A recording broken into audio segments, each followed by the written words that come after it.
বারুইপুরে যে কাণ্ডটা হয়েছে সেটিকে টার্গেট করে কিছু নেতারা তানার মায়ের সাথে দেখা করতে যাচ্ছেন, কিন্তু আমি কোনো নেতাকে টার্গেট করে বলছি না। যদি সত্যি আপনারা আন্দোলন চান তো পাশে এসে দাঁড়ান, আর বিচার যদি পাওয়াতে পারেন সেটি একমাত্র মাননীয় শুভেন্দু অধিকারী মহাশয়, কারণ তানার হাতে সব কিছু ক্ষমতা আছে। আর বাকি যারা সব দেখা করতে আসছে আর আসছে, এগুলো আমি কাউকে টার্গেট করে বলছি না, এগুলো ভোট ব্যাংকের তারে।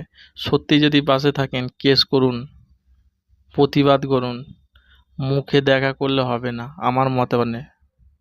কারণ মুখে দেখা করতে সবাই যেতে পারে, পাশে কেউ থাকবে না।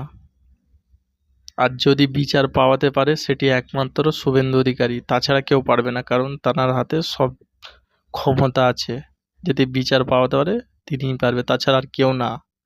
বাকি সব ভোট ব্যাংকের তারা এইসব করছে।